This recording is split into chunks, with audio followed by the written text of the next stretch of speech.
મિત્રો આપણી સાથે અત્યારે વિજયભાઈ છે, જેઓને L5S1 માં ગાદી દબાતી હતી અને એને સાયટિક 9 કમ્પ્રેસ થતી હતી.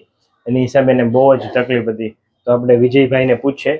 વિજયભાઈ, આપ ક્યાંથી આવો છો? હું જુનાગઢથી આવું છું. અને આપને શું તકલીફ હતી ને કેટલા સમયથી આ તકલીફ હતી ને શું શું થતું હતું? કમરમાં ગાદીમાં હોજો આવી ગયો હતો, જે એના હિસાબે નસ દબાતી અને પગ આખો દુખતો હતો મારો પાછળનો. જેના લીધે ચાલી નહોતો શકતો, સુઈ નહોતો શકતો, બેસી નહોતો શકતો. આ તકલીફ 6-7 મહિના થયા છે. હવે સારું છે. અને દવા કેવું કઈ પહેલા લીધેલું? આ દવા જુનાગઢ ને લઈ ગયેલી હતી, પણ ત્યાંથી નો સારું થયું. ઓપરેશન નું કીધું હતું. ઓપરેશન નું કીધું તમને? અને અહીં પછી કેટલી વાર તમે આવ્યા? અહીંયા લગભગ 10 વાર. હવે કેમ છે તમને? હવે સારું છે. સાવ ઓકે? સાવ તમે વાંકા વાંકાઈ પણ ચાલીને આવ્યા હતા પહેલી વાર આવ્યા ત્યારે? અસહ્ય પીડા હતી? જોરદાર સાહેબ. સુઈ નતો શકતો હું. 6-7 દિવસ સુધી તો હું સૂતો નતો.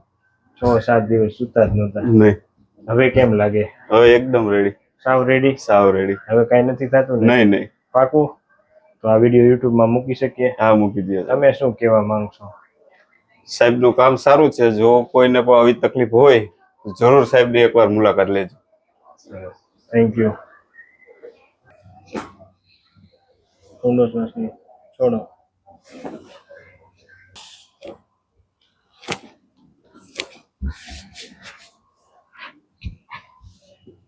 લૂઝ રાખજો ને.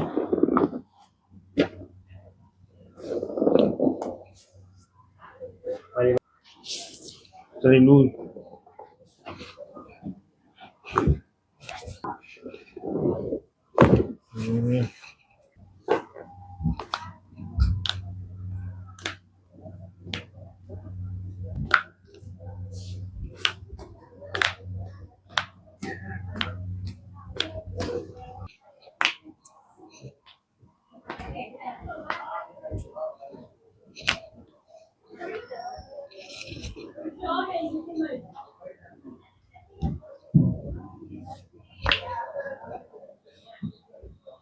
Ini